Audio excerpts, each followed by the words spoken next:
प्यारे बच्चों, welcome back to your very own platform of JK बोसवाला / फिजिक्स वाला।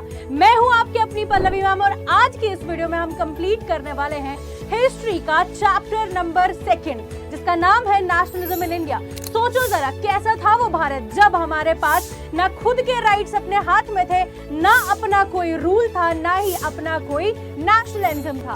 उस टाइम पीरियड में हर एक चीजें किसके कंट्रोल में थी? सिर्फ और सिर्फ ब्रिटिशर्स के। तो आज के इस चैप्टर में प्यारे बच्चों जिस तरीके से हम ये देखेंगे कि कैसे ब्रिटिशर्स के हाथों से लेकर पावर्स हम लोगों ने अचीव करी, सिमिलरली आप लोग इस चैप्टर को कंप्लीट करने के बाद बिल्कुल जीरो से हीरो बन जाएंगे। तो आइए मिलकर शुरू करते हैं आज का लेक्चर। ओके, तो प्यारे बच्चों जैसे कि आप सभी को मैंने बता दिया कि आज का चैप्टर हमारा कौन सा रहने वाला है। आज के चैप्टर का जो नाम है that is nationalism in India. और जितने भी बच्चों ने आपका rise of nationalism in Europe जो है वो कंप्लीट किया होगा, उनको एक बात मैंने उस चैप्टर के एंड होते ही बताई थी कि जहां पर वो वाला चैप्टर खत्म हुआ था वहीं से हमारा नया चैप्टर यानी कि नेशनलिज्म इन इंडिया स्टार्ट होगा। ठीक है, तो जल्दी से शुरू करते हैं और देखते हैं कि आखिर कौन सी चीजें यहां पर हम प्यारे बच्चों डिस्कस करने वाले हैं। सबसे पहले अगर हम बात करें, ठीक है, तो हम इंट्रोडक्शन थोड़ा बहुत देखेंगे। ठीक, उसके बाद हम देखेंगे कि वर्ल्ड वॉर 1 का इंपैक्ट क्या था, खिलाफत एंड नॉन कॉपरेशन इश्यूज जो है प्यारे बच्चा उसके बारे में हम डिस्कस करेंगे। फिर हम देखेंगे कि आगे इसके बाद जो है मूवमेंट कैसे जो है चलाया गया, किसने चलाया, क्या सारी चीजें थी वो डिस्कस करेंगे। फिर हम देखेंगे टुवर्ड सिविल डिसोबीडियंस कि किस तरीके से आखिर सभी चीजें होते हमारे देश में सिविल डिसोबीडियंस का जो है प्यारे बच्चों मूवमेंट शुरू हुआ था। And towards the end of this chapter हम यहाँ पर डिस्कस करेंगे the sense of collective belongingness. Okay, अब यहाँ पर एक और चीज मैं आप बच्चों को बताना चाहती हूँ कि जितने भी J&K वाले कॉन्सेप्ट्स हैं, J&K जितने भी कॉन्सेप्ट्स हैं प्यारे बच्चों वो इस वीडियो में डिस्कस किए गए हैं, तो जरूर से बने रहिएगा और यहाँ पे आपको उन सभी चीजों की क्रिस्टल क्लियर एक्सप्लेनेशन जो है वो मिलने वाली। तो जल्दी से शुरू करते हैं बिना किसी फर्दर टाइम को वेस्ट किए। तो लेट्स बिगिन प्यारे बच्चों। अच्छा, तो एक और जरूरी इंफॉर्मेशन वो क्या है कि प्यारे बच्चों आपको फ्री नोट्स कहां पर मिलेंगी? फिजिक्स वाला की ऐप पे मिलेंगी, जैसे कि आप सभी बच्चों को पता है। ठीक है, तो ये आपको जरूर से देख लेना आप एक बार नोट्स। और इंट्रोडक्शन का प्यारे बच्चों यहाँ पर अब वक्त आ चुका है, अब जल्दी से एक बार वापस जाइए और याद कीजिए कि हमने पिछला जो चैप्टर है कहां पे छोड़ा था। मैंने आपको क्या कहा था कि जब हमारे पास पूरे के पूरे यूरोप में नेशनलिज्म की वेव जो है वो आ चुकी थी और बहुत सारे देशों ने इसके साथ में ही क्या कर लिया था भाई?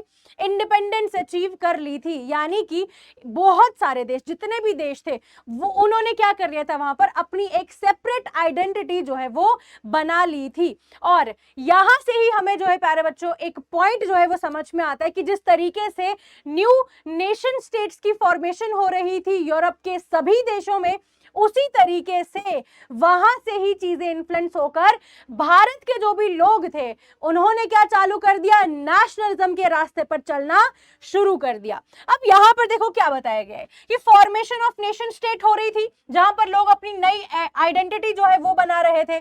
ठीक है, बिलोंगिंगनेस, सिंबल, सॉन्ग, आइडियाज, ये सारी चीजों का वहां पर स्प्रेड जो है वो हो रहा था। ठीक है, इससे पहले का अगर आप बात करो तो तब आपको बहुत अच्छे से अब समझ में आ चुका है कि भाई वहां पर कोई भी न्यू आइडियाज, एनलाइटनमेंट ऐसा कुछ भी नहीं था, बस ऑपरेशन ही ऑपरेशन था।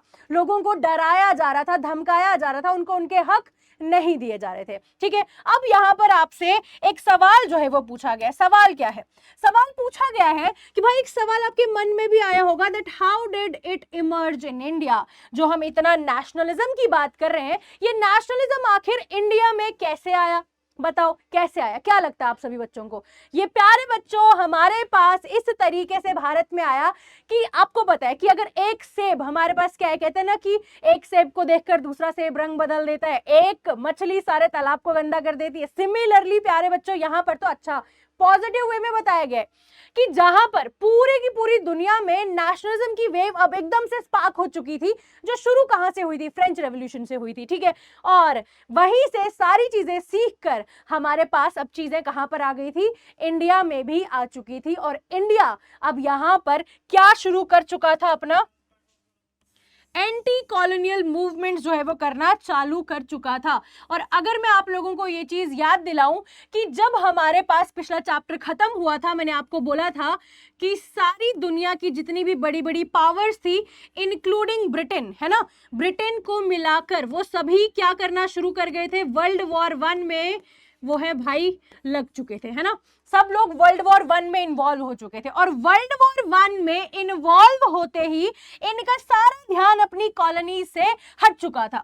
और यहां पर अगर आपको याद होगा कि भारत भी ब्रिटेन की एक कॉलोनी था, इसका मतलब कि जो ब्रिटेन था उसका पूरा का पूरा कंसंट्रेशन वर्ल्ड वॉर में था और अपनी कॉलोनीज पे अब उसका कोई भी ध्यान नहीं था। और यही वो टाइम पीरियड था जब इंडिया को पुश मिला।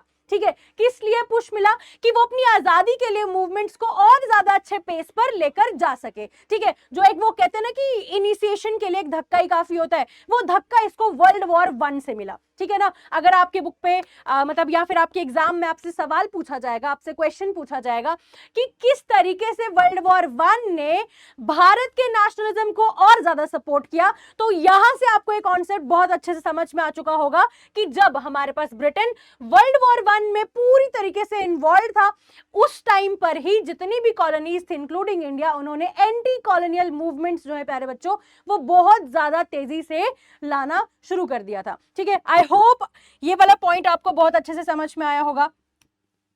अब अगर आप आगे देखो तो यहां पर ना स्ट्रगल चल रहे थे कॉलोनियलिज्म के साथ, है ना, क्योंकि एंटी कॉलोनियल मूवमेंट मतलब कि अभी किसके साथ जो है लड़ रहे होंगे, यहां पर इंडियंस थे, जो इंडियंस अब यहां पर किसके साथ लड़ रहे थे भाई, ब्रिटिशर्स के साथ। किसके साथ, ब्रिटिशर्स के साथ।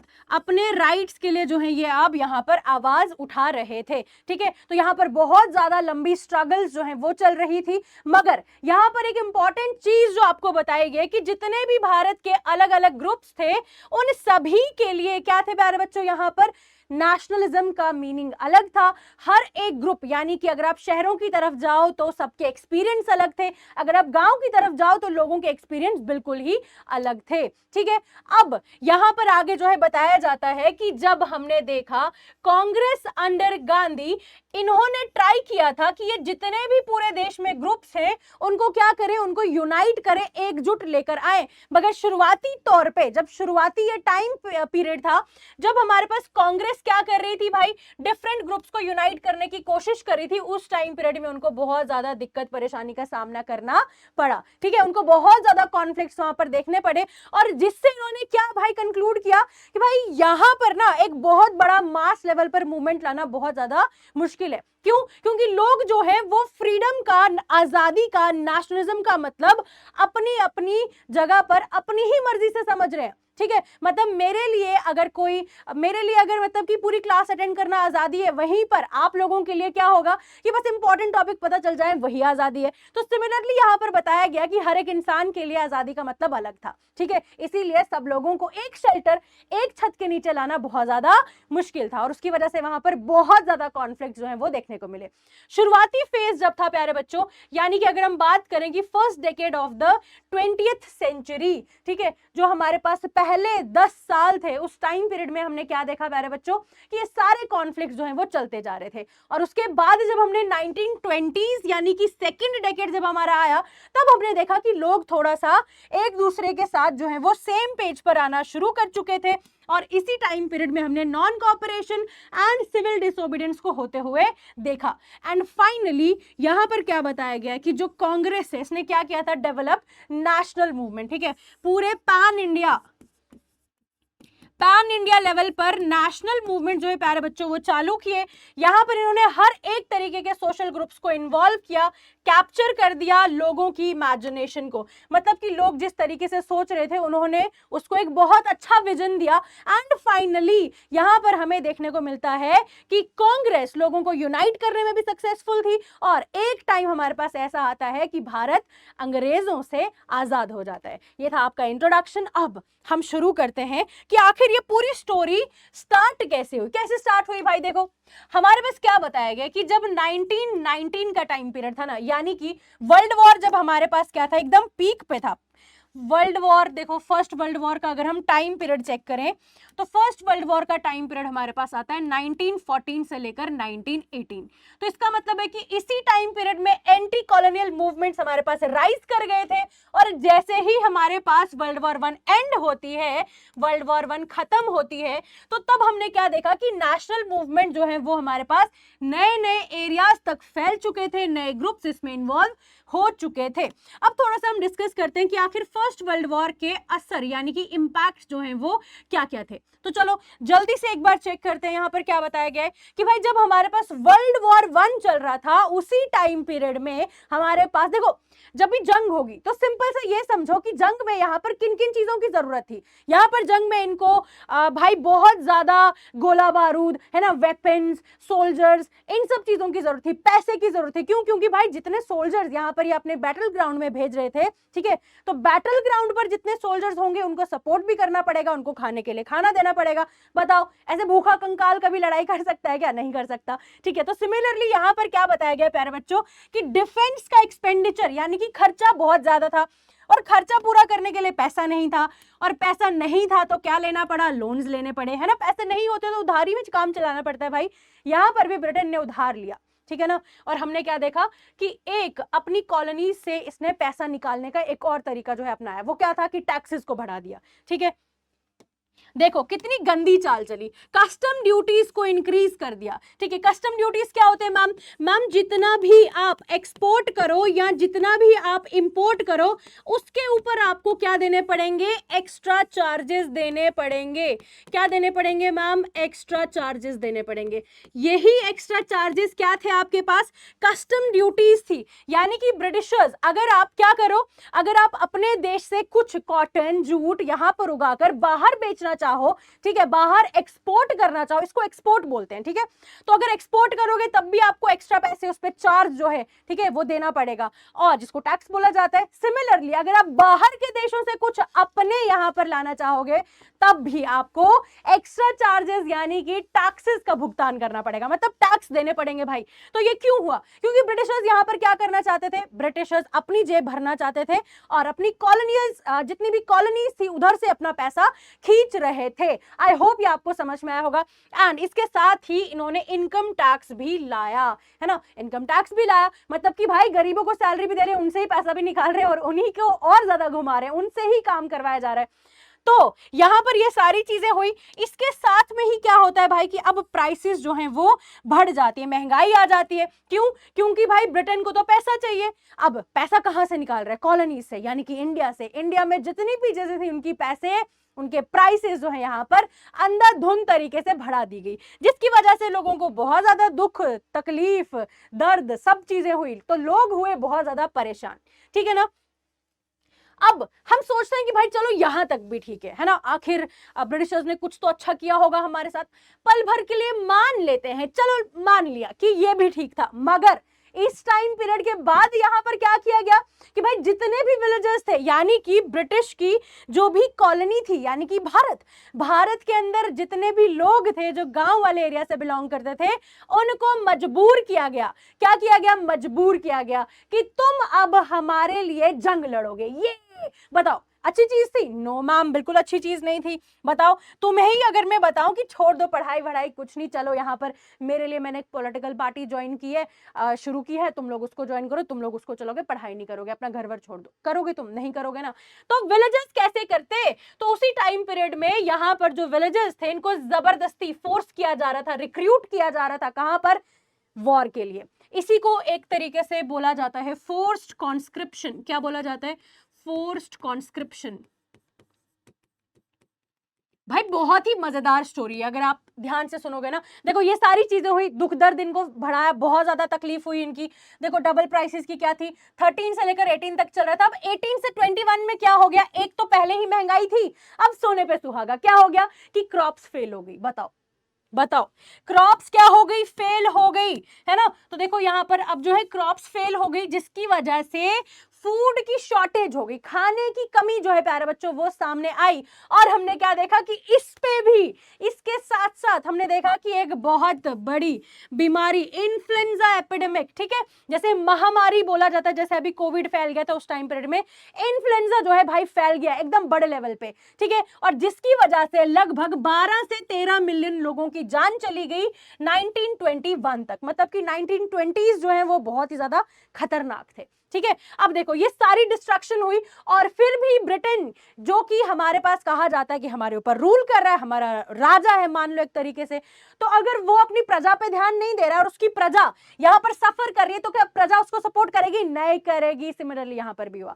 अब उसको निकालने की जो फुल फील्डिंग सेट कर दी थी उसकी, ठीक है। अब देखो क्या बताया गया कि people expected relief after war. क्या बोला कि चलो कोई बात नहीं, शायद हमारा राजा जो है वो जंग में बिजी है, यानी कि वर्ल्ड वॉर 1 में बिजी है। अब ये लोग एक्सपेक्ट कर रहे हैं कि शायद हो सकता है कि जब वॉर खत्म हो तो वॉर खत्म होने के बाद हमारे ऊपर ध्यान दे, मगर ऐसा नहीं हुआ, ठीक है। अब यहां पर हमने देखा कि इसी टाइम पीरियड में एक नए लीडर का यहां पर आगमन होता है, एंट्री हो जाती है एक नए लीडर की, जिनका क्या नाम है? महात्मा गांधी, ठीक है। क्या है? महात्मा गांधी। इन्होंने क्या भाई, इन्होंने लड़ाई लड़ने के, ब्रिटिशर्स के साथ स्ट्रगल करने के लिए एक नया जो है प्यारे बच्चों तरीका बताया, जिसका नाम था सत्याग्रह। क्या नाम था भाई? सत्याग्रह, ठीक है। अब देखो गांधी जी आ चुके हैं। गांधी जी आज तक कहां थे? चलो थोड़ा सा पूछे उनसे हम, गांधी जी आप कहां थे? ये मुंतहा आपसे पूछ रहा था कि भाई गांधी जी कब आएंगे। तो यहां पर गांधी जी ने बताया कि भाई मैं तो अभी अभी आया हूं 1915 में, है ना। तो बच्चों मैं 1915 में आया हूं और आज से पहले मैं था साउथ अफ्रीका। मैं साउथ अफ्रीका में क्या बनने गया था? मैं पढ़ाई करने गया था। मैं वहां पर भाई लॉयर, वकील जो है वो बनने गए थे, बैरिस्टर साहब, ठीक है। और वहां पर भी भाई गांधी जी बोल रहे हैं, ये सब मैं नहीं बोल रही, गांधी जी बोल रहे हैं। गांधी जी कह रहे हैं कि आपको पता है बच्चों, वहां पर भी भाई बहुत ज्यादा ऑपरेशन हो रहा था। ऑपरेशन हो रहा था किसके साथ? On blacks. और मैंने उनका साथ दिया। क्यों? क्योंकि ब्लैक्स के साथ साथ यहां पर इंडियंस के साथ भी बहुत ज्यादा भाई गलत हो रहा था, ठीक है। अब इन्होंने एक यहां पर प्यारे बच्चों सबसे पहला जो अपना अटेम्प्ट किया था वो क्या था? जब इनको सपोर्ट करा ना, तो यहां पर इन्होंने अपना नोवेल मेथड जो है वो लाया, जिसका नाम था सत्याग्रह।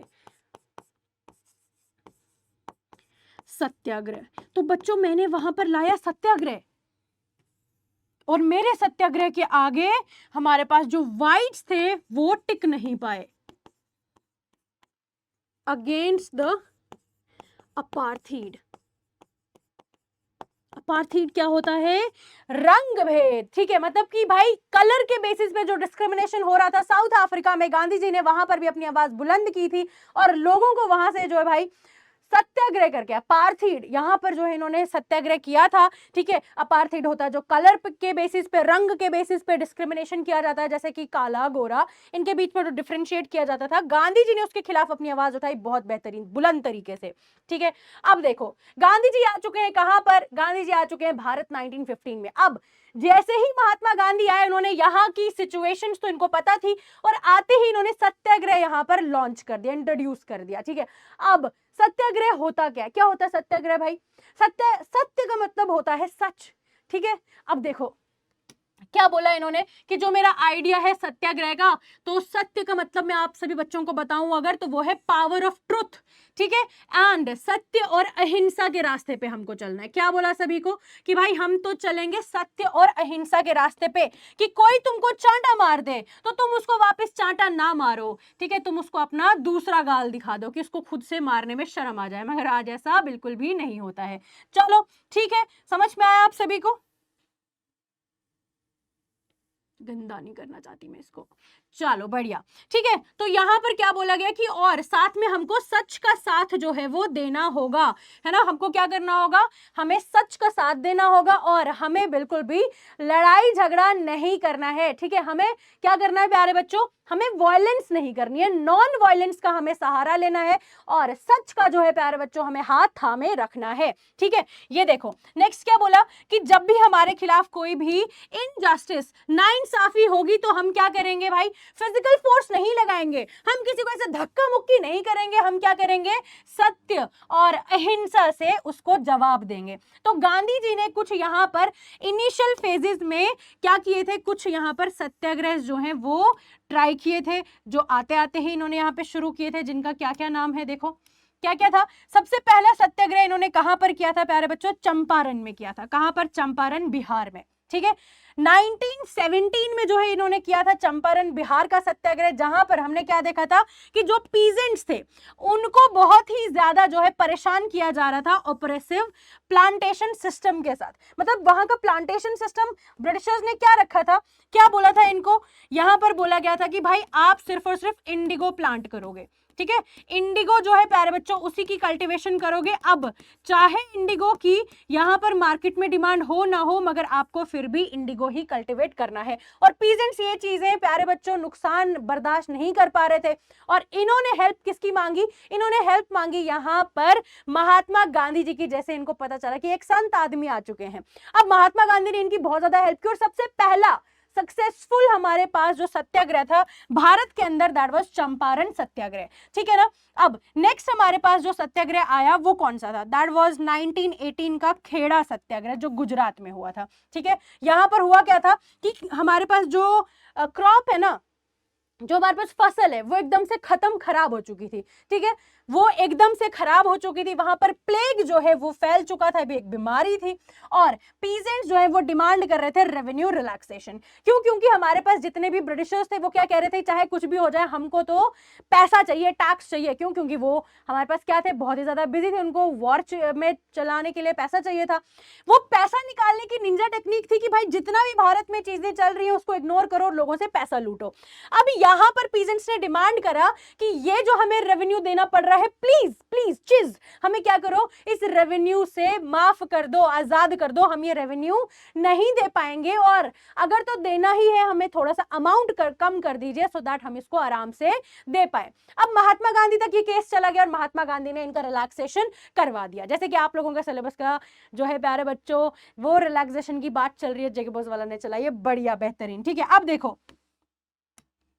नेक्स्ट क्या बताया यहां पर कि थर्ड था आपके पास 1918 अहमदाबाद। अब अहमदाबाद में कॉटन मिल वर्कर्स थे, इनका यहां पर क्या चल रहा था भाई, बहुत ही ज्यादा बड़ा इनका प्रॉब्लम चल रही थी। क्यों, हुआ क्या था कि जो मिल का ओनर था ना, मिल के ओनर ने जब यहां पर रिसेशन का टाइम पीरियड था, जब बहुत ही ज्यादा चीजें सही नहीं चल रही थी, उस टाइम पीरियड में उनको थोड़ा सा बोनस दिया था, मगर जैसे ही चीजें नॉर्मल हुई तो बोनस वापस ले लिया, बोला कि भाई अब तो नहीं मिलेगा तुम्हें, ठीक है। अब इस टाइम पीरियड में महंगाई भी बढ़ गई, सैलरी भी कम हो गई, बताओ खुश होते क्या, नहीं होते।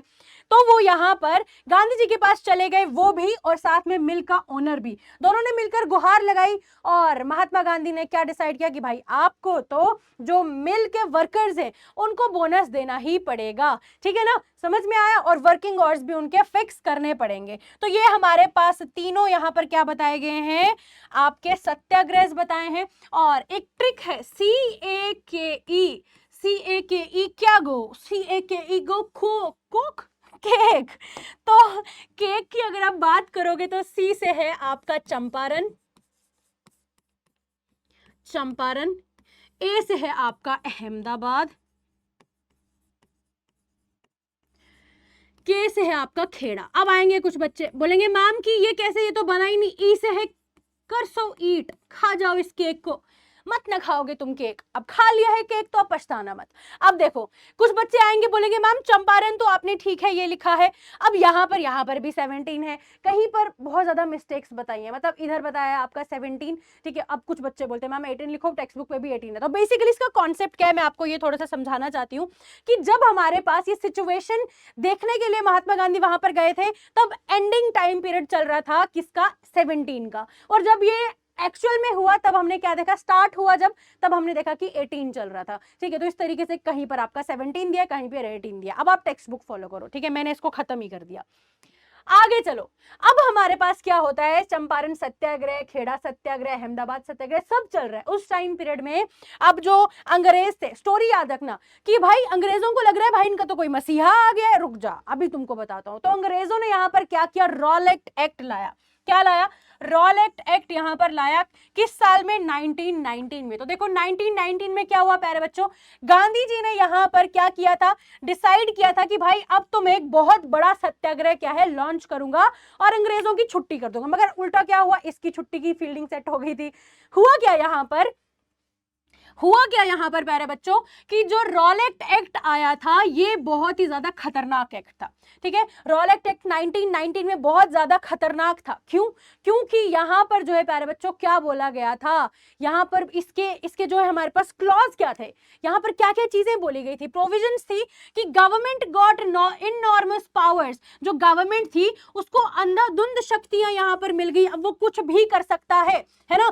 रिप्रेस पॉलिटिकल एक्टिविटीज, यानी कि जो भी यहाँ पर पॉलिटिकल स्फेयर में गांधी जी चीजें कर रहे हैं, रिवॉल्ट ला रहे, रेवोल्यूशन ला रहे, एनलाइटनमेंट ला रहे, लोगों को उजागर कर रहे हैं, अवेयरनेस फैला रहे, उनके अगेंस्ट में ये क्या था, एक उनको रोकने का सबसे बड़ा हथियार था। ठीक है, अब यहां पे देखा गया कि सबसे इंपॉर्टेंट क्या था कि डिटेन कर सकते हैं पॉलिटिकल प्रिजनर्स को विदाउट ट्रायल। ठीक है, 2 साल तक यहां पर आपको बंद किया जा सकता है, आपको पनिशमेंट दी जा सकती है उस काम के लिए जो आपने हो सकता है ना भी किया हो, सिर्फ और सिर्फ शक के बिना पे आपको बंद किया जा सकता है। ठीक है, जैसे ही ब्रिटिशर्स ने रॉलेट एक्ट लाया, अब रॉलेट एक्ट को आप कैसे याद रख सकते हो, आप याद रख सकते हो नो अपील, नो दलील, वंस नो अपील, नो वकील, नो दलील। वकील भी नहीं मिलेगा और कोई दलील पेश करने की आपको टाइम भी नहीं दिया जाएगा। तो नो अपील, नो वकील, नो दलील, ये क्या था इन शॉर्ट आपका रॉलेट एक्ट। क्या बोला गया कि भाई जितनी भी पॉलिटिकल एक्टिविटीज है, अगर उसके बेसिस पे आपको डिटेन किया जा रहा है, थाने में बंद किया जा रहा है ना, तो आप जो है ना वकील के पास जा पाओगे, ना ही जज के सामने जा पाओगे। कितने साल तक बंद कर सकते हैं? 2 साल तक बंद कर सकते हैं। बताओ क्या ये अच्छा था? बिल्कुल भी अच्छा नहीं था। इंडियंस के लिए तो ये बहुत ज्यादा क्या था प्यारे बच्चों, ऑपरेसिव था। ठीक है, अब इसका जो है इंडियंस ने बहुत ज्यादा क्या किया, इसको अपोज भी किया, बट फिर भी इसको लागू कर दिया गया। अब गांधी जी का रिस्पॉन्स क्या था? वो तो कह रहे थे कि मैं तो सत्याग्रह ही करूंगा, मैं कभी भी यहां पर क्या है बच्चों, मैं कभी भी वायलेंस नहीं करूंगा। तो नॉन वायलेंट सिविल डिसोबीडियंस जो है प्यारे बच्चों इन्होंने शुरू की थी। और यहां पर स्टार्ट कब हुआ था? हड़ताल इन्होंने एक शुरू की थी। हड़ताल क्या होती है भाई? स्ट्राइक, है ना। सब लोग हमारे पास सड़कों पे उतर आए। कब?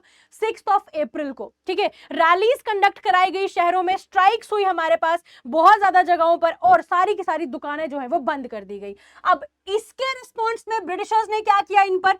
ब्रिटिशर्स यहां पर कह रहे थे फेयर डिस्ट्रप्शन ऑफ कम्युनिकेशन, यानी कि यहां पर रेलवेज के ऊपर जो है हमला हो रहा है, उसकी वजह से हम अपने ब्रिटेन से ताल्लुक, यानी कि जो हमारा कम्युनिकेशन है ना, जो हमारा एकमात्र रास्ता है, उसको यहाँ पर खतरा है। यहाँ पर हमारे रेलवेज खत्म हो सकते हैं, टेलीग्राफ, हमारे मैसेज भेजने की जो सुविधा है वो भी खत्म हो सकती है। ठीक है, इसकी वजह से दे क्लैम्प्ड डाउन ऑन नेशनलिस्ट। जो भी लोग यहाँ पर इसमें पार्टिसिपेट कर रहे थे ना, ब्रिटिशर्स ने इनके ऊपर धावा बोल दिया, हमला कर दिया। ठीक है, अटैक कर दिया और लोकल लीडर्स को अमृतसर में अरेस्ट कर दिया। ठीक है, गांधी जी बेयर्ड फ्रॉम दिल्ली, इनको यहाँ पर दिल्ली एंटर होने ही नहीं दिया। ठीक है, दिल्ली से इनको बाहर ही रख दिया। और हमने क्या देखा? 10 अप्रैल 1919 अमृतसर पुलिस को यहाँ पर प्यारे बच्चों क्या था? एक बहुत ज्यादा बड़ा डर जो है इनके मन में, डर का माहौल, खौफ वाला माहौल। क्यों? क्योंकि जितने भी पॉलिटिकल हीरोज थे, लीडर्स थे, उनको क्या कर दिया? डिटेन कर दिया गया। अब लोग तो है प्यारे बच्चों, वो क्या थे? वो एकदम गुस्से में आ गए। उन्होंने बोला कि हम तो वही करेंगे जो गांधी जी ने कहा था। हम क्या कर रहे हैं यहाँ पर? पीसफुल प्रोसेशन चलाएंगे। ठीक है, अब इसी पीसफुल प्रोसेशन से जितने लोग जमा हुए थे 10 अप्रैल 1919 को, अमृतसर की पुलिस उससे बहुत ज्यादा एकदम पागल हो गई, देखकर बोला भाई साहब ये क्या चल रहा है। ठीक है, समझ में आया? तो अमृतसर की पुलिस को यहाँ पर क्या हुआ? बहुत ज्यादा ऐसे डर लग रहा था इस चीज से, और इन्होंने इसको ओवरकम करने के लिए उस सारे पीसफुल प्रोसेशन के ऊपर अंधाधुंध गोलियां जो है वो चलाना शुरू की। अब रिजल्ट क्या था प्यारे बच्चों कि इसके जो ये चीजें हुई यहाँ पर, रिजल्ट ये था कि पूरे के पूरी जगहों में क्या हो गया, अटैक्स होना शुरू कर दिए, लोगों ने अटैक्स चालू कर दिए बैंक्स के ऊपर, पोस्ट ऑफिस, जितने भी गवर्नमेंट की चीजें थी उनके ऊपर लोगों ने अटैक करना चालू कर दिया। ठीक है, अब ये जितनी भी यहाँ पर प्यारे बच्चों यहाँ पर वायलेंस जो है वो शुरू हो गई थी, इसको कंट्रोल करने के लिए ब्रिटिशर्स ने लाया मार्शल लॉ।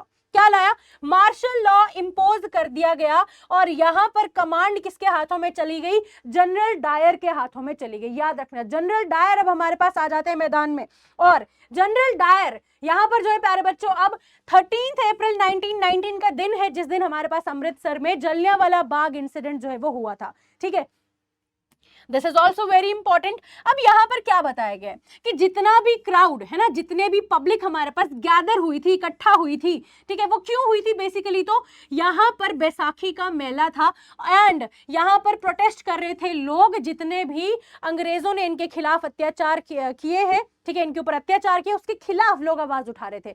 बट एक चीज ये भी याद रखना कि जितने भी लोग बैसाखी के मेले में आए थे उनको ये भी नहीं पता था कि मार्शल लॉ इंपोज कर दिया गया है। ठीक है, मतलब कि अब मिलिट्री रूल यहाँ पर आ चुका है, सारी की सारी पावर जनरल डायर के हाथों में दे दी गई है। अब आपकी कोई नहीं सुनेगा, बाहर निकलोगे अगर अपनी आवाज उठाओगे तो आपको जो है उसका फल मिल जाएगा वहीं पर। ठीक है, मतलब इस तरीके से यहाँ पर चीजें प्लान की गई थी। अब होता क्या है, बेचारे लोग इकट्ठे हो चुके हैं प्यारे बच्चों, डर का माहौल है।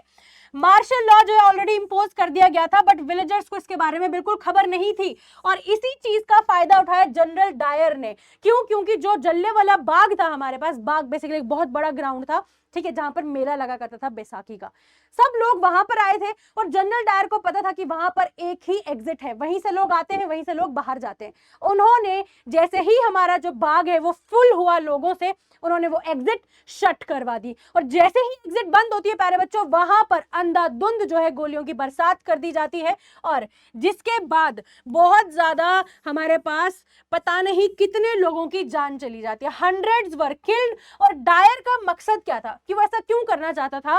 वो लोगों के अंदर एक जो है ना डर पैदा करना चाहता था, टेरर जो है वो प्रोड्यूस करना चाहता था कि अगर तुमने अपनी आवाज उठाई तुम्हारे साथ यही हशर होगा। ठीक है, अब इसके बाद क्या होता है कि जिस तरीके से यहां पर चीजें हुई थी, ये जब पूरे देश में चीजें फैली, जब पूरे देश में ये सारी चीजें फैली प्यारे बच्चों, ठीक है, न्यूज हमारे पास स्प्रेड हुई, तो क्या हुआ कि बहुत सारे लोग इससे गुस्सा होकर सड़कों पर आ गए, शहरों में, गांव में, हर जगह स्ट्राइक्स जो है वो होना शुरू हो गई और पुलिस के साथ भी यहां पर बहुत ज्यादा लोगों की मुठभेड़ जो है वो शुरू हो चुकी थी। ठीक है, अब देखो ये जो सारी चीजें हुई, अब यहां पर लोगों ने भी अपना गुस्सा दिखाया। अब लोगों को तो रिवॉल्ट करने का हक ही नहीं था, तो इनकी चीजें स्टॉप करने के लिए ब्रिटिशर्स यहां पर फिर से आ गए। ठीक है, इन्होंने इनको फिर से जो है दबाने की कोशिश की और क्या हुआ, जितने भी सत्याग्रही थे, जो भी लोग यहाँ पर रिवॉल्ट कर रहे थे, उनको रास्ते पर रेंगवाया गया सबके सामने। ठीक है, उनको रेंगने पे मजबूर किया गया and they were made to सलाम, सल्यूट करवाया गया उनको, जितने भी ब्रिटिश के ऑफिशियल्स थे। ठीक है, एंड जितने भी हमारे पास विलेजेस थे दे वर फ्लॉग्ड, बॉम्ब्ड। ठीक है, मतलब कि पंजाब वगैरह वाला जितना भी एरिया था वहां पर बॉम्बिंग शुरू हो गई। एंड अब ये जो वायलेंस यहाँ पे स्प्रेड हुई, गांधी जी ने कहा कि भाई ये तो मुझे नहीं चाहिए और यहाँ पर मूवमेंट को उन्होंने कॉल ऑफ कर दिया, यानी कि मूवमेंट जो हमारे पास था रॉलेट सत्याग्रह, इसको रोक दिया गया। चाहे रॉलेट सत्याग्रह हमारे पास बहुत ज्यादा फैल गया था, मगर अभी भी इसमें सिर्फ शहरों के लोग जो है वो इन्वॉल्व थे, जहां पे पुलिस स्टेशन, रेलवेज, ये सारी चीजें थी। मतलब अभी भी हमारे पास ऐसे कुछ लोग हैं, मोस्टली तो लोग गांव वाले रीजन से थे, तो वो अभी भी इसमें जुड़े हुए नहीं थे। गांधी जी को लगा कि अब मुझे एक ऐसा ही मूवमेंट लाना है जो पैन इंडिया लेवल पर चलेगा। ठीक है, और वो हिंदूज और मुस्लिम्स को एक साथ लाना चाहते थे। इसको करने के लिए इन्होंने खिलाफत इशू को उठाया। खिलाफत इशू मतलब कि जो खलीफा थे, है ना, जो मुस्लिम्स थे, उनके जो हेड होते हैं, उनके साथ ब्रिटिशर्स ने बहुत ज्यादा बुरा व्यवहार किया था। इससे इनको बचाने के लिए, है ना, इससे बचाने के लिए हमारे पास क्या किया, इन लोगों ने यहाँ पे इनके मुस्लिम्स को एकजुट करने के लिए खिलाफत इशू को उठाया। क्यों? क्योंकि दोनों को सेम एनिमी है, हिंदूज का भी मुस्लिम्स का भी। तो ये मेन इंपॉर्टेंट इशू था जिसको टेकअप करने के बाद या इसके ऊपर अपना रिवॉल्ट करने के बाद पूरे देश को आप यूनाइट कर सकते थे और दो मेजर कम्युनिटी को एक साथ ला सकते थे। ठीक है, ऑटोमन टर्की को डिफीट कर दिया गया था वर्ल्ड वॉर 1 में। एंड यहाँ पर बातें जो है फैल गई थी कि बहुत ही ज्यादा बुरा व्यवहार किया जा रहा है ऑटोमन के एम्परर के साथ, यानी कि जो खलीफा था उसके साथ बहुत बुरा हो रहा है। अब मार्च 1919 में हमारे पास खिलाफत कमेटी जो है वो बनाई गई बॉम्बे में, जिसके लीडर्स हमारे पास थे मोहम्मद अली एंड शौकत अली, जो दोनों ही हमारे पास, इनको बोला जाता है अली ब्रदर्स। ठीक है, अली ब्रदर्स की निगरानी में खिलाफत इश्यू को यहाँ पर उठाया जाता है एंड डिस्कस किया जाता है गांधी जी के साथ, और आगे का प्लान जो है कि मास एक्शन क्या होगा उसको डिस्कस किया जाता है। एंड फाइनली यहाँ पर बात आती है कलकत्ता सेशन 1920 में, जो हमारे पास कहाँ पर हुआ था, 1920 में कांग्रेस का सेशन हुआ था, और इसमें बताया गया कि गांधी जी को अपॉर्चुनिटी दिखी कि हिंदूज और मुस्लिम्स को अब मैं क्या कर सकता हूँ, यूनिफाई कर सकता हूँ, और उन्होंने नॉन कॉर्पोरेशन मूवमेंट को आगे चलाने के लिए बात की। ठीक है, और वो चाहते थे कि बाकी कांग्रेस के लीडर्स भी उनको सपोर्ट करें, मगर कुछ कांग्रेस के leaders they were very reluctant, वो नहीं चाहते थे कि हम खिलाफत इशू को आगे उठाएं। ठीक है, और वो क्या चाहते थे कि हम कोई भी सिविल डिसोबीडियंस ना करें, ऐसी कोई चीजें हम ना करें, और हम यहाँ पर काउंसिल के इलेक्शंस में पार्टिसिपेट करें। ठीक है, गवर्नमेंट वहां पर इलेक्शन लड़के उनको अंदर से तोड़े। ठीक है, अब जलियांवाला बाग का हमारे पास इंपैक्ट जम्मू एंड कश्मीर पे क्या था। जम्मू एंड कश्मीर की प्यारे बच्चों अगर हम बात करें ना, तो जम्मू एंड कश्मीर की ये देखो, जलियांवाला बाग मैसेकर अमृतसर जो 1919 में हुआ था, इसकी वजह से गुस्सा जो है जम्मू के रीजन में भी पड़ गया था।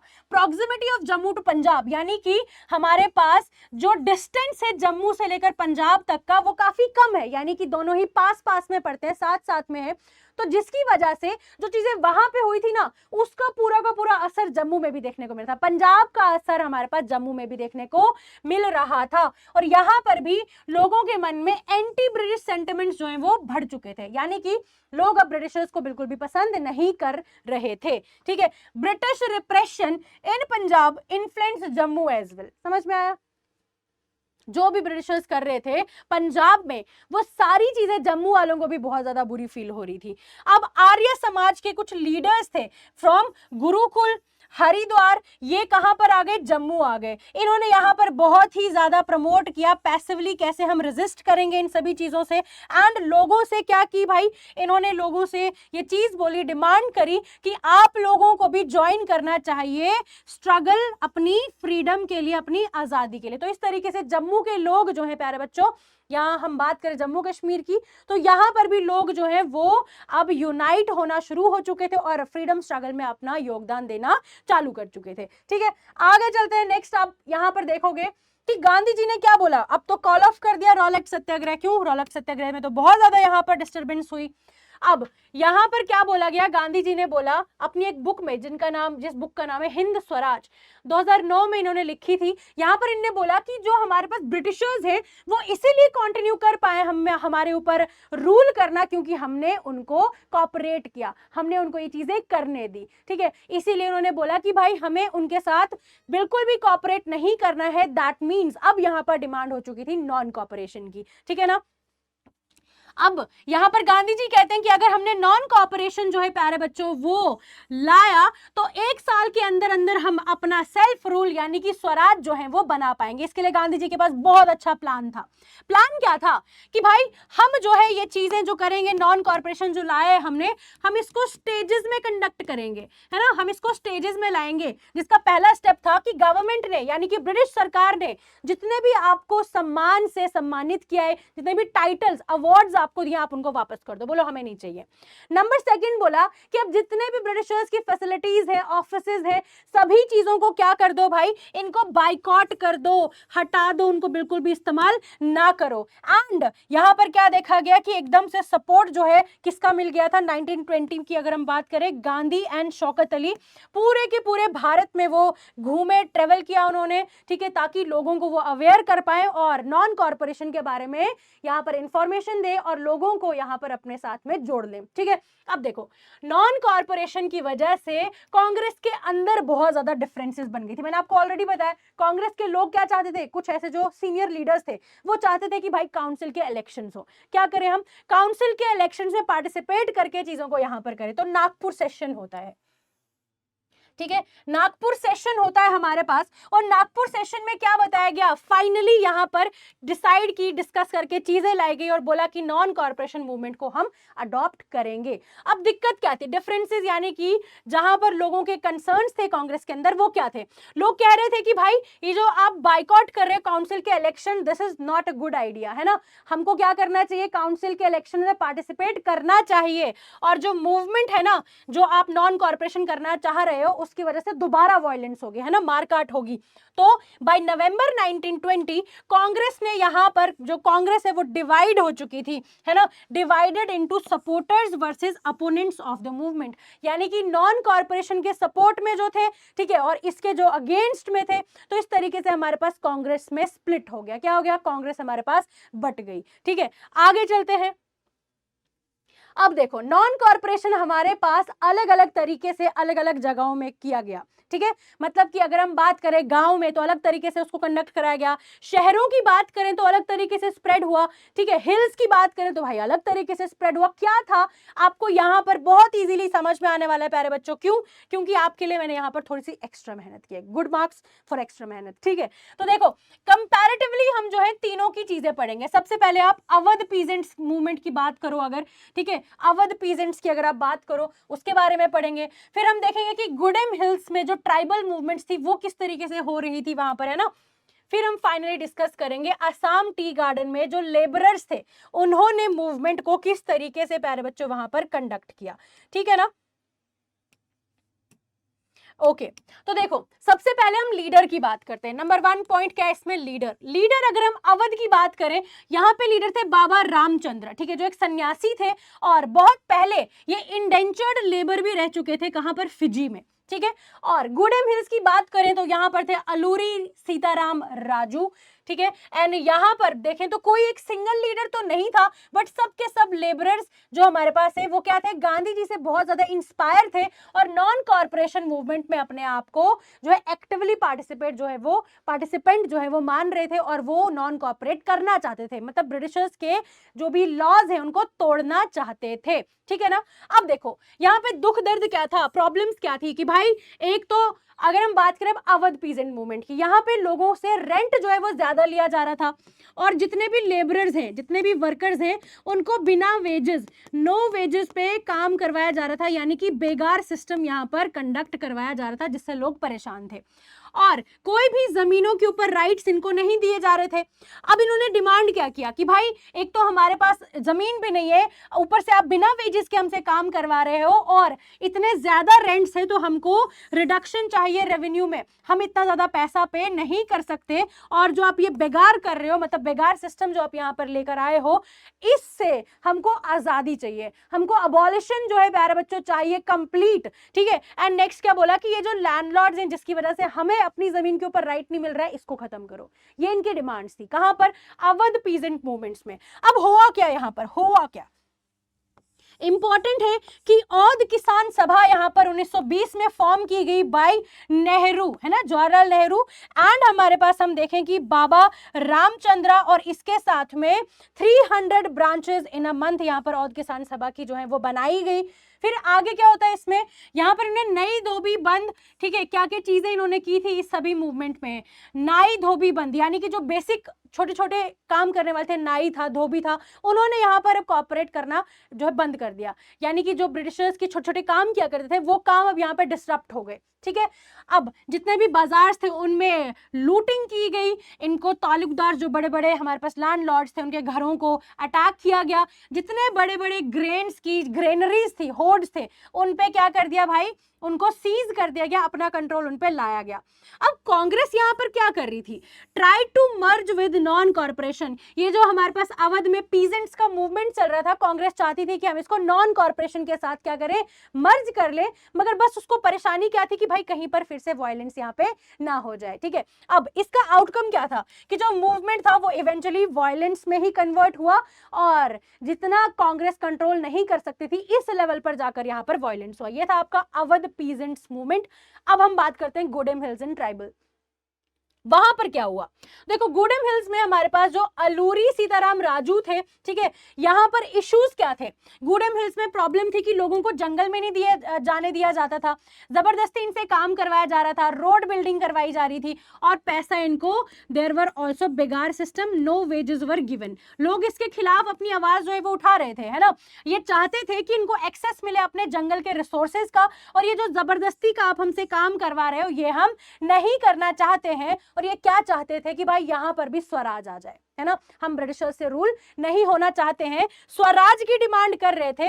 और देखो हुआ क्या, हुआ क्या यहां पर बेसिकली आगे अगर हम देखें तो गुरिल्ला वॉरफेयर यहां पर बनाई गई, अटैक्स किए गए, यहाँ पर पुलिस स्टेशन पे बहुत ज्यादा नंबर में अटैक हुए, यहाँ पर जबरदस्ती ऑफिशियल्स के ऊपर अटेम्प्ट्स किए गए टू मर्डर, ठीक है, उनको मारने के लिए साजिशें की गई। और देखो आगे क्या होता है, आगे यहाँ पर बताया गया है कि ये लोग कांग्रेस, जो हमारे पास देखें अगर कांग्रेस का रिलेशन देखें इस मूवमेंट के साथ क्या निकलता है, तो वहां पर बताया जाता है कि ये लोग गांधी जी को बहुत ही ज्यादा पर्सनली मानते थे, ठीक है, यहाँ पर ये खादी जो है उसको इंप्लीमेंट कर रहे थे, खादी यूज कर रहे थे, आपको पता है कि हमारे खुद का जो कपड़ा था खादी है, ठीक है, जो हमारी भारत में बनाया जा रहा था उसी को यूज कर रहे थे। और बिल्कुल भी ड्रिंकिंग यानी कि क्या पानी नहीं पीते थे, नहीं दारू नहीं पीते थे, ठीक है, कोई भी ऐसी ड्रिंक्स जो हमारे पास टॉक्सिकेटेड थी, इंटॉक्सिकेटेड ड्रिंक्स बिल्कुल भी नहीं पिया करते थे। एंड यहाँ पर उन्होंने नॉन वायलेंस को भी रिजेक्ट किया एंड दे सपोर्टेड फोर्स। अब देखो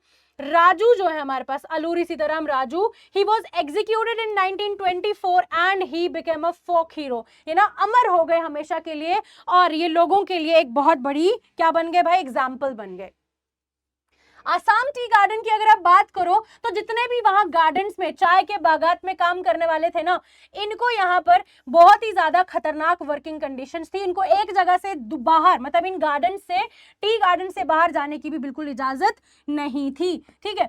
अब देखो यहाँ पर इमिग्रेशन लॉज लाए गए थे, इनलैंड इमिग्रेशन एक्ट लाया गया था कि आप बिना परमिशन के बाहर नहीं जा सकते। अब इनके लिए आजादी का मतलब क्या था कि अगर हमें गार्डन से बाहर जाने का मौका मिला वो हमारे लिए आजादी है। इसीलिए गांधी जी ने कहा था कि हर किसी सेक्ट में आजादी का मतलब क्या था, अलग था। इनके लिए आजादी क्या थी कि अगर हाई रेंट्स हटा दिए जाए, है ना, रिडक्शन हो जाए रेवेन्यू में, हमें जमीनों के राइट्स मिल जाए तो हमारे लिए आजादी है। ये क्या चाहते थे कि हमें अगर हमारे जंगल हमें यूज करने को मिल जाए हमारे लिए आजादी है। ये क्या चाहते थे कि अगर हम अपनी जमीनों से अपनी मर्जी से भाई मूव कर पाए, हमें मूवमेंट फ्रीडम मिल जाए तो हमारे लिए आजादी है, ठीक है। तो यहाँ पर जो है प्यारे बच्चों यही इसका एक ड्रॉबैक था, ये लोग चाहते थे कि प्लांटेशन को हम अपनी मर्जी से लीव कर सकें। अब इसके लिए लोगों ने किया क्या कि गांधी जी ने जैसा चाहा था वैसा इन लोगों ने भी किया, है ना, इन्होंने प्लांटेशन को छोड़ दिया बहुत लार्ज नंबर्स में, बहुत बड़े नंबर में।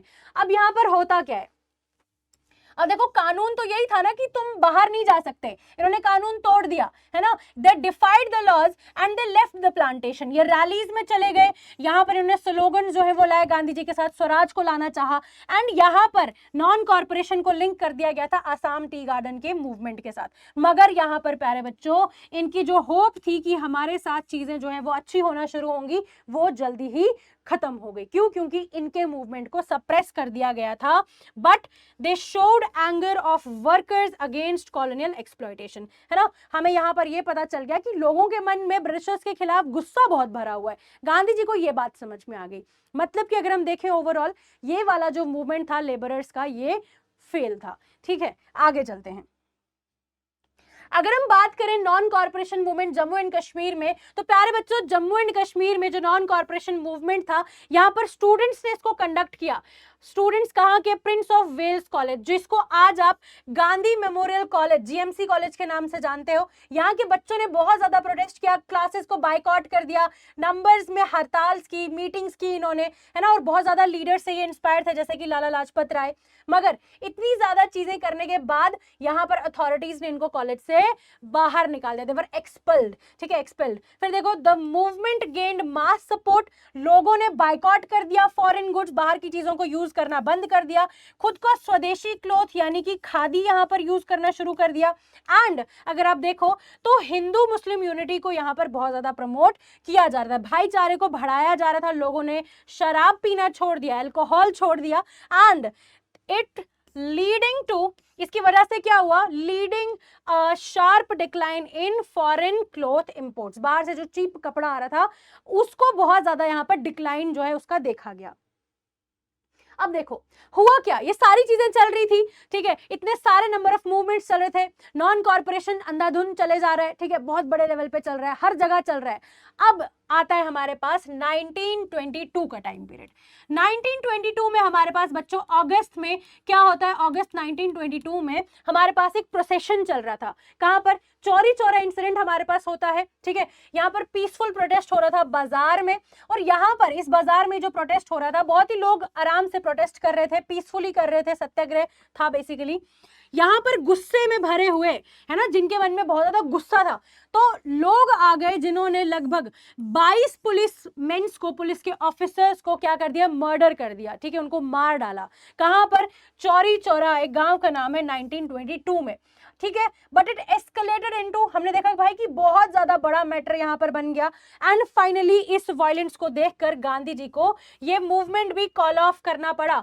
क्यों, क्योंकि यहां पर लोग जो है डाइवर्ट हो रहे थे नॉन वायलेंस की तरफ, एंड फाइनली हमने देखा 1922 में जो आपका नॉन कॉर्पोरेशन मूवमेंट था इसको भी रोक दिया गया, ठीक है, किस इंसिडेंट के बाद, चौरी चौरा इंसिडेंट के बाद, ठीक है ना।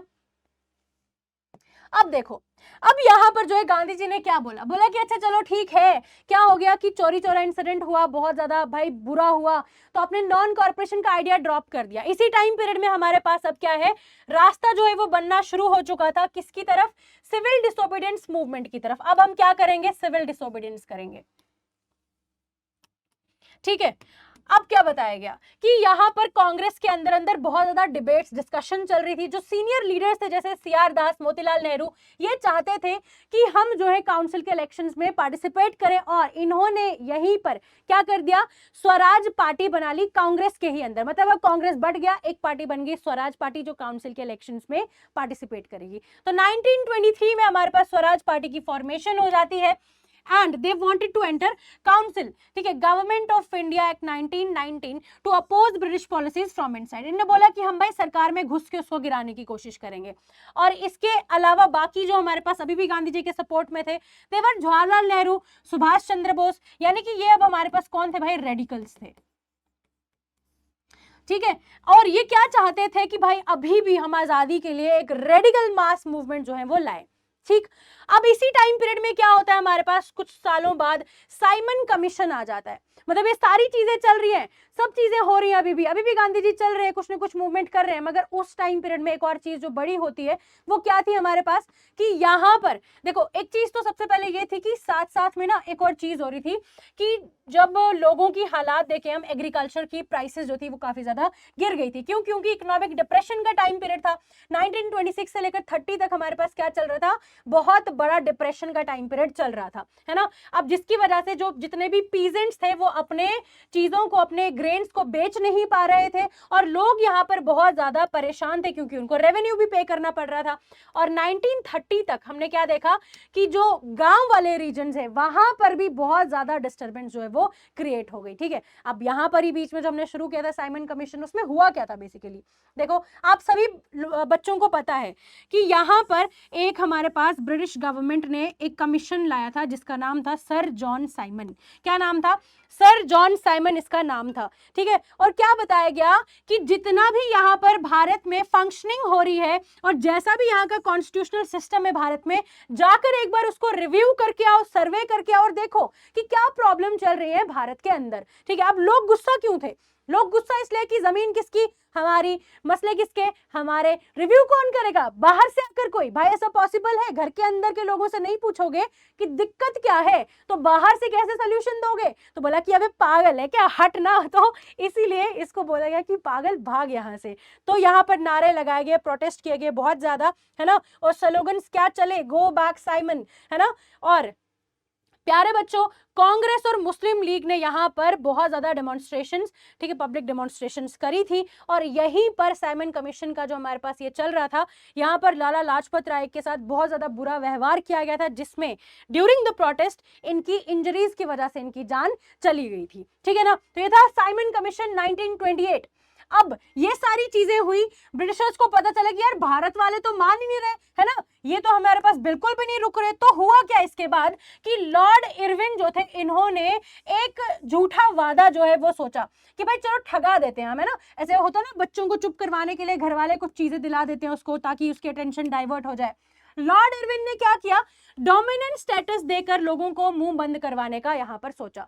डोमिनेंट स्टेटस मतलब कि भाई तुम्हारे अंदर की जो भी चीजें, चलो इंटरनली आप लोग खुद देखो इंडियंस, मगर बाहर की जितनी भी चीजें होंगी ना वो हम देखेंगे। यानी कि अभी भी आप आजादी अगर देने की कोशिश कर रहे हो तो पूरी आजादी नहीं मिल रही। तो यहां पर प्यारे बच्चों इसको और भी ज्यादा बेइज्जती समझा गया कि अच्छा बच्चों हमारे साथ होशियारी। तो होता क्या है, ये जो हमारे पास एक डोमिनेंट स्टेटस का प्रॉमिस जो है लाया था लॉर्ड वाइसरॉय ने, इसको यहाँ पर प्यारे बच्चों क्या किया गया था, बहुत ज्यादा क्रिटिसाइज किया गया, है ना। और जो कांग्रेस के ये जो रेडिकल्स थे, जवाहरलाल नेहरू, है ना, सुभाष चंद्र बोस, इन सबको ये आइडिया अच्छा नहीं लगा। और लॉर्ड इरविन क्या कह रहा था कि भाई आओ मिल बैठ के बातचीत करते हैं राउंड टेबल कॉन्फ्रेंस में, मगर यहाँ पर इन्होंने पार्टिसिपेट नहीं किया था। बट याद रखना, भारत की तरफ से एक ऐसा इंसान था जिसने सारी राउंड टेबल कॉन्फ्रेंस अटेंड की, वो थे डॉक्टर भीमराव अंबेडकर। आगे उनके बारे में भी पढ़ेंगे, ठीक है ना।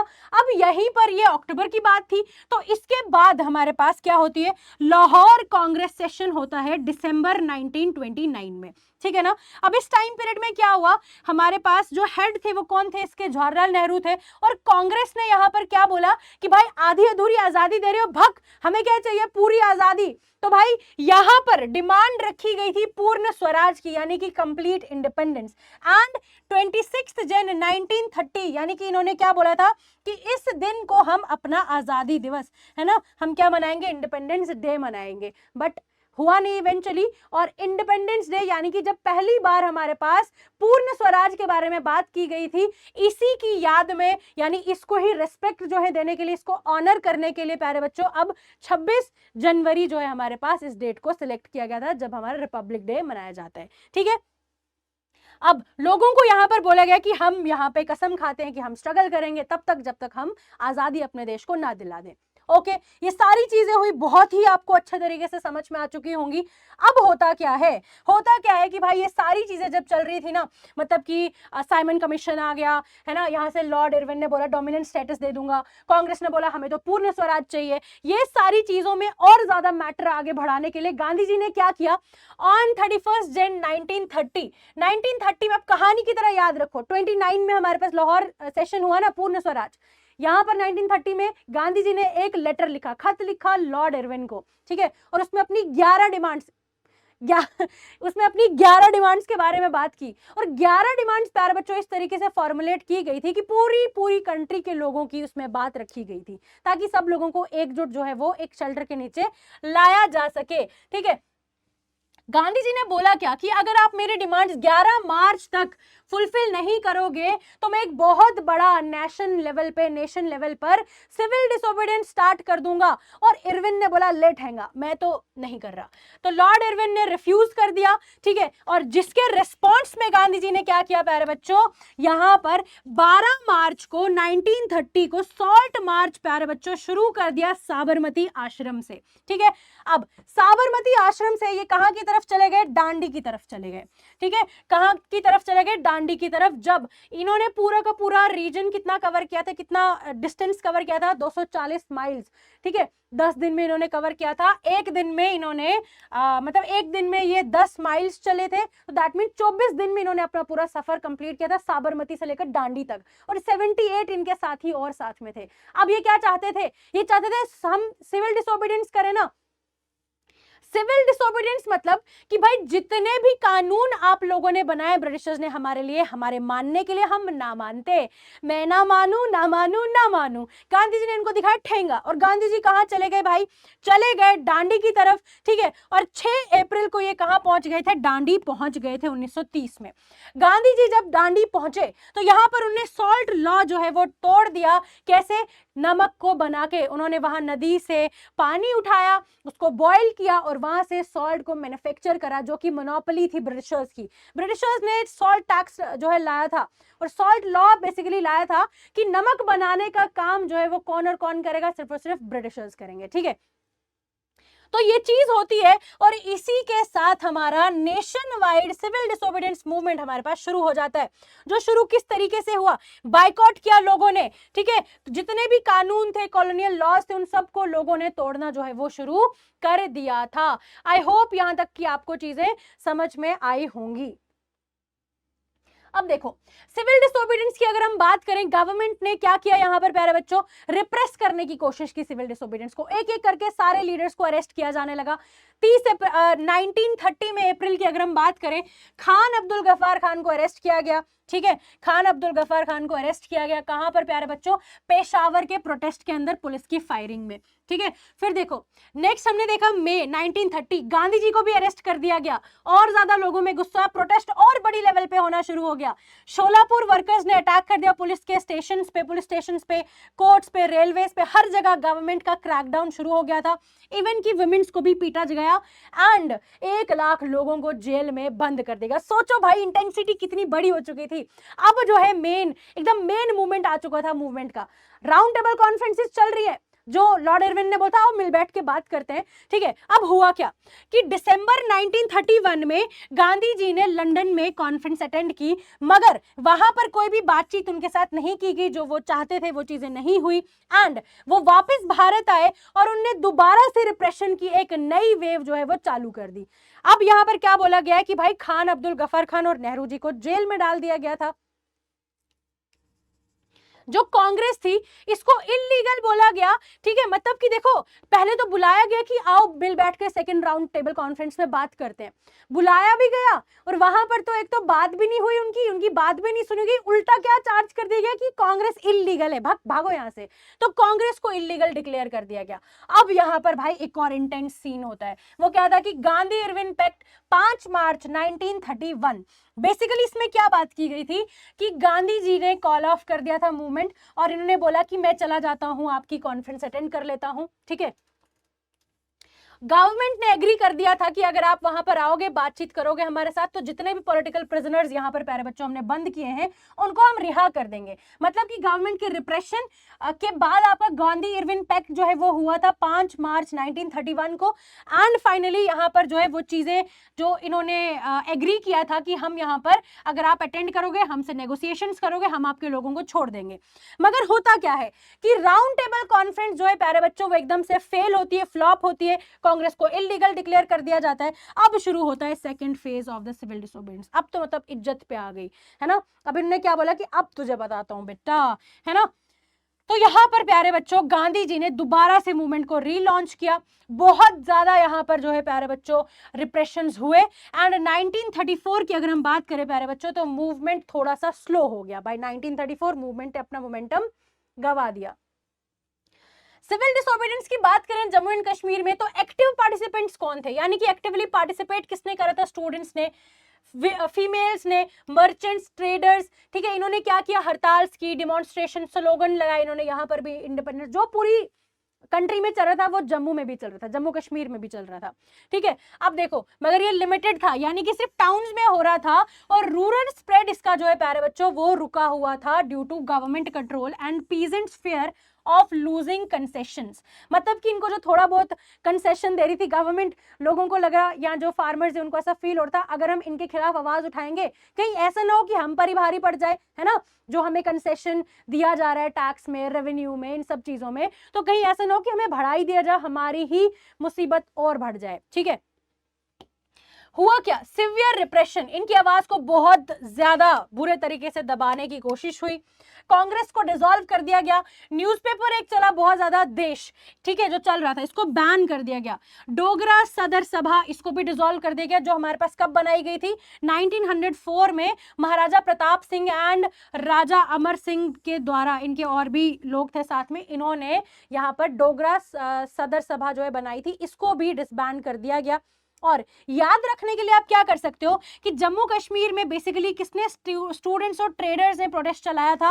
रूरल एरियाज में वीक था ये पूरा मूवमेंट और गवर्नमेंट ने फाइनली इसको स्ट्रांगली क्या कर दिया, सप्रेस कर दिया, दबा दिया। आगे चलो अब हम आते हैं भाई आपके टुवर्ड्स द एंड, है ना, एंड में आते हैं। सिविल डिसोबीडियंस देखा हमने, कितने मास लेवल पे चीजें जो है चल रही थी, ठीक। अब देखो लिमिट्स क्या है कि आखिर किस तरीके से हमारे पास यहाँ पर क्या बताया गया है कि सिविल डिसोबीडियंस मूवमेंट कैसे हमारे पास जो है वो बहुत ही ज्यादा ऐसे बड़े लेवल पे ना चल पाया, मोमेंटम कैसे उसका खत्म हो गया, वो सारी चीजों के बारे में बात कर रहे हैं हम। ठीक है, तो क्या बोला गया प्यारे बच्चों, यहाँ पर बात हो रही है कि जो मूवमेंट था वो इंक्लूसिव नहीं था, यानी कि सब लोगों को एक साथ जो है अपने अंदर कंटेन करके नहीं चल पाया, है ना, ऐसा ये नहीं कर पाया। कुछ जो लोग थे वो बहुत ज्यादा ही स्वराज को सपोर्ट कर रहे थे और कुछ तो बिल्कुल भी सपोर्ट नहीं कर रहे थे। ठीक है, तो देखो they did not fully support the idea of कौन सा, स्वराज। और वो कौन थे जो सपोर्ट नहीं कर रहे थे, दलित्स। कौन नहीं कर रहे थे प्यारे बच्चों, दलित्स बिल्कुल भी यहां पर सपोर्ट नहीं कर रहे थे। ठीक है ना, तो देखो कांग्रेस ने यहां पर क्या, ये जो दलित थे वो थे कौन बेसिकली, ये थे हमारे पास हरिजन्स। गांधी जी ने इनको नाम दिया था हरिजन्स। क्यों, हरि का मतलब होता है गॉड, जन्स का मतलब होता है पीपल, यानी कि भगवान के जो लोग हैं उनकी बात यहाँ पे की जा रही है। और यहाँ पर ना बहुत ज्यादा भेदभाव होता था, उनके साथ डिस्क्रिमिनेशन हो रहा था। और कांग्रेस ने बहुत बार दलित्स को प्यारे बच्चों क्या कर दिया है, इग्नोर कर दिया था।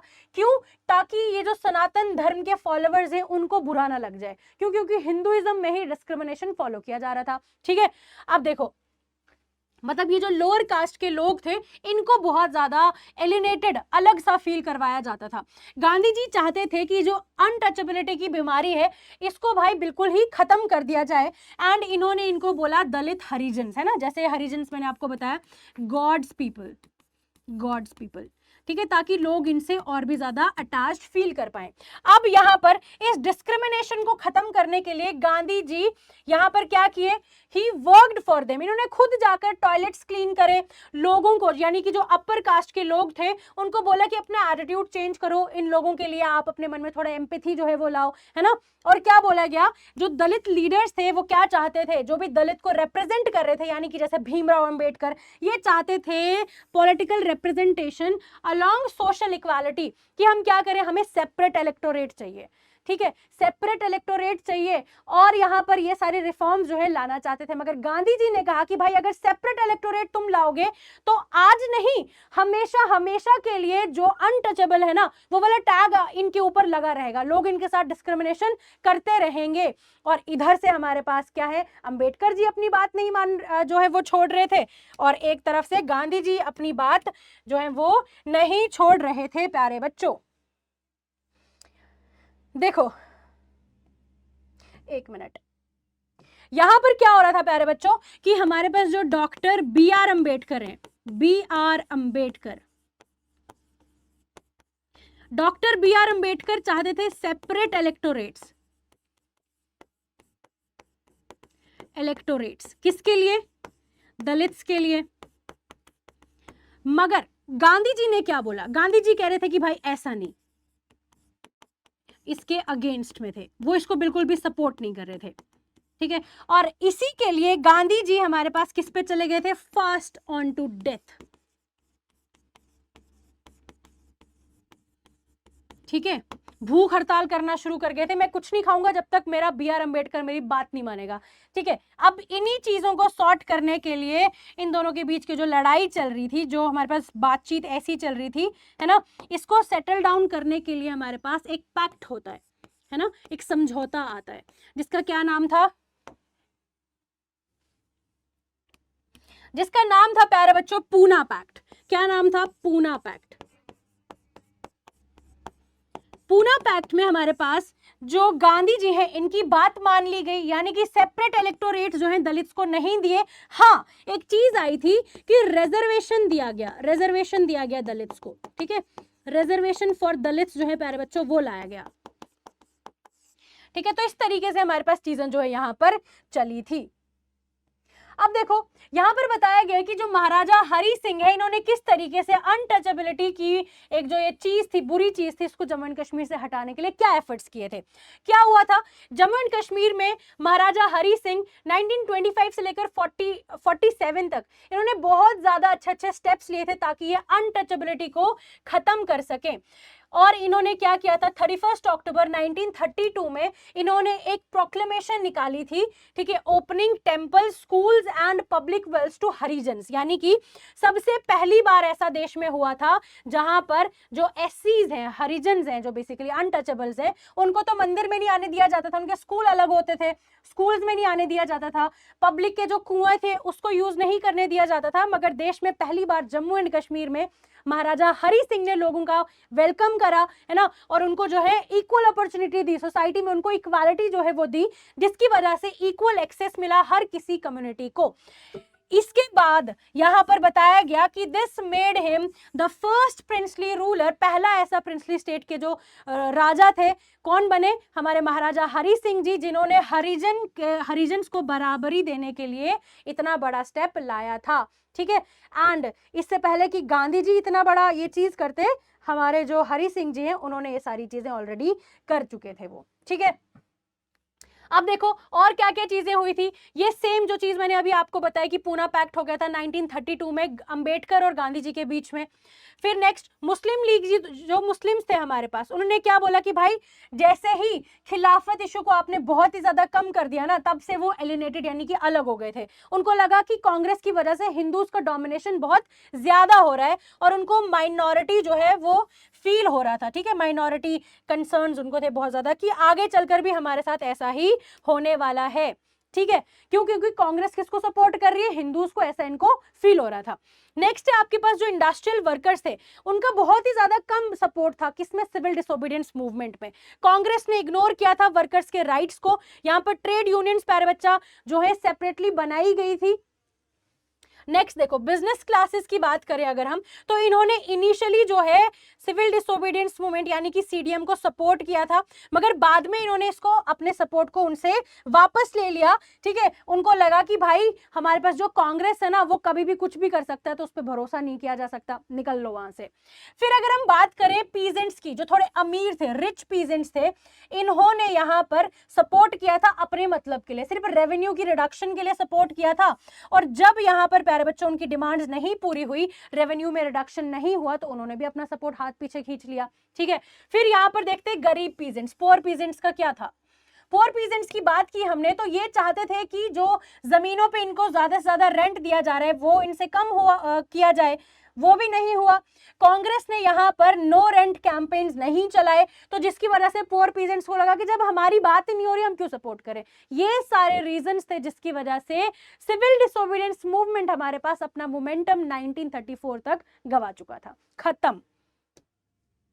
अब आपका क्या आया, सेंस ऑफ कलेक्टिव बिलोंगिंगनेस, कि अगर हम बात करें कि लोग किस तरीके से एक दूसरे से कनेक्ट हुए, कैसे एक दूसरे से वो जुड़े, वो थोड़ा सा अगर हम डिस्कस करें तो हम यहाँ पर देखते हैं nationalism grew when people began to identify with the nation, यानी कि अगर उनको पहले तो ये सारी चीजें नहीं पता थी, कुछ नहीं पता था कि मेरा नेशन क्या है, नेशनलिज्म क्या है, मुझे रिवॉल्ट भी करना है, मेरे हक क्या है, जब उनको धीरे धीरे ये सारी चीजें पता चली ना, तो अपने देश के लिए उनके मन में इज्जत और प्यार जो है वो एनकरेज हुआ और ज्यादा बढ़ा, जिसकी वजह से हमने कहा कि नेशनलिज्म यहां पर ग्रो हो रहा था, ठीक है। यूज ऑफ कल्चरल सिंबल्स, यहां पर लोगों ने अपने रिवॉल्ट में अलग अलग सिंबल्स का यूज करा, ठीक है, जो उनके कल्चर को दर्शा रहा था। अपनी हिस्ट्री को उन्होंने बहुत ज्यादा सेलिब्रेट करा, लोगों ने अपने वहां की लोकल कहानियों को और ज्यादा आगे प्रमोट किया, सॉन्ग्स जो ऐसे लाए गए और आइकन्स को बहुत ज्यादा सेलिब्रेट किया, ठीक है। और यहां पर इंपॉर्टेंट बात बताई गई कि जो अवनिंद्र टैगोर है, जो आपके अवनिंद्रनाथ टैगोर है, इन्होंने भारत माता की पेंटिंग बनाई थी 1905 में, जिससे हमें पहली बार एक ऐसी इमेज दिखी थी भारत माता की जिसमें उनको स्पिरिचुअल इमेज की तरह दिखाया गया था, है ना। बंकिम चंद्र चट्टोपाध्याय की बात यहाँ पर की गई है कि उन्होंने आनंद मठ जो है प्यारे बच्चों वो लिखा था, जिसमें गाना था, जो सॉन्ग था वंदे मातरम, जो हमारा क्या बन गया भाई, नेशनलिज्म का सिंबल बन गया, ठीक है। बहुत सारी ऐसी कहानियां थी जिनको कलेक्ट किया गया लीडर्स की, जैसे कि रविंद्रनाथ टैगोर ने किया, और उनकी कल्चरल आइडेंटिटी को प्रिजर्व करा। हिस्ट्री की राइटिंग्स जो है वो की जाने लगी, ठीक है, जिसकी वजह से हमने क्या किया, भारत के पास्ट को और ज्यादा जो है प्यारे बच्चों विशाल ग्लोरीफाई किया, उसको और ज्यादा रिस्पेक्ट प्रोवाइड करी। हिंदू मुस्लिम की हेरिटेज को हमने प्यारे बच्चों क्या कर दिया, अपना एक ये डाइवर्सिटी को इतना ज्यादा प्रमोट करा कि हम लोगों का प्राइड जो है इसमें दिखने लग गया, ठीक है। अब देखो revival of Indian culture used as tool to inspire unity against the colonial rule. लोगों को जब अपनी रूट से वापस जोड़ा गया, लोगों को जब ये बताया गया कि कैसे आपका कल्चर आपको और ज्यादा अच्छा जो है बनाने में हेल्प करता है, तब लोगों को ये फील हुआ कि भाई यही हमारा जो कल्चर है ना, हम अपनी वैल्यूज को कभी ना भूलकर इनके खिलाफ जो है प्यारे बच्चों अपनी आवाज उठा सकते हैं, कॉलोनियल रूल को यहाँ से भगा सकते हैं। हमारा जो इंडिया का कल्चर है, हम लोगों की जो यूनिटी है, इस सब में ही हमारा क्या है प्यारे बच्चों, हमारी भलाई है, और यही हमारा मेन पॉइंट है इनके खिलाफ। ठीक है ना। अब देखोगे कि cultural awakening Jammu and Kashmir में कैसे हुई, यानी जम्मू एंड कश्मीर में क्या क्या चीजें चल रही थी। तो नेशनलिज्म जो है हमारे पास वो जम्मू एंड कश्मीर में भी नो डाउट आ गया था। यहाँ का ट्रेडिशन, यहाँ का कल्चर, जो लिटरेचर है बेसिकली, उसके बारे में बहुत ज्यादा बात की गई है। बताया गया कि गुलाम अहमद महजूर, ठीक है, जिनका टाइम पीरियड था 1885 से 1952 तक, इन्होंने बहुत सारी पोएम्स लिखी थी अपनी कंट्री के बारे में, फ्रीडम ऑफ स्लेव्स के बारे में। ही ऑल्सो स्ट्रेस्ड यूनिटी, ठीक है, इनने यूनिटी के ऊपर बहुत ज्यादा जो है वो स्ट्रेस करा, ब्रदरहुड को बहुत प्रमोट करा, सोशल रिफॉर्म्स लाए। फिर बात की गई है अब्दुल अहद आजाद की, ठीक है, इन्होंने कश्मीरी पोएट्री को और ज्यादा प्रमोट किया था ताकि नेशनलिस्ट फीलिंग स्प्रेड कर सके। यहाँ पर बहुत ज्यादा कलेक्शन थी हमारे पास कश्मीरी फोक सॉन्ग्स की, ठीक है, जो कश्मीरी फोक सॉन्ग्स थे उनके बारे में बात की जाती है, जिससे लोग यूनाइटेड फील कर रहे थे। और यहाँ पर he reflected the unity of streams of Kashmir culture. ठीक, बात की जाती है यहाँ पर और लल दद की। लल दद भी हमारे पास एक बहुत ही अच्छी पोएटेस थी, और देखो क्या बताया कि इनका टाइम पीरियड भी है यहाँ पर, और इन्होंने इतनी अच्छी अच्छी चीजें जो है प्यारे बच्चों दी थी, जिसकी वजह से हमारे पास जो कल्चर है वो इतना अच्छे से प्रमोट हुआ कि लोगों ने अपने रूट से कनेक्टेड जो है बहुत ज्यादा लंबे समय तक फील करा, और आज भी इवन वो सारी चीजें हो रही हैं। हब्बा खातून की बात जो है यहाँ पर हुई, 16th सेंचुरी में आई थी, ठीक है, इनकी जो पोएट्री थी वो फ्रीडम और इमोशंस पर ही बेस्ड थी, उन्होंने बहुत ज्यादा स्ट्रेस इन सारी चीजों पर दिया।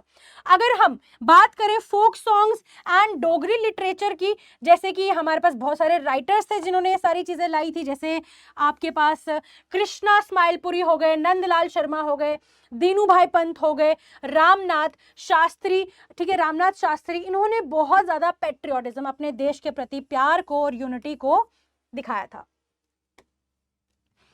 जो हमारे पास सॉन्ग्स थे डोगरा वॉरियर्स के, इससे भी हमारे पास बहुत ज्यादा चीजें जो है वो अच्छी हुई थी, ठीक है, क्योंकि इसमें फ्रीडम स्ट्रगल को और ज्यादा अच्छे तरीके से दिखाया गया था। और इन गानों के बाद, इन सॉन्ग्स के बाद जितना भी मास था वो कनेक्टेड फील कर रहा था इन सॉन्ग से, और वो भी ब्रिटिशर्स के अगेंस्ट जो है वो लड़ने के लिए तैयार हो गया था। ठीक है, अब यहाँ पर प्यारे बच्चों आगे जो है चलते हैं।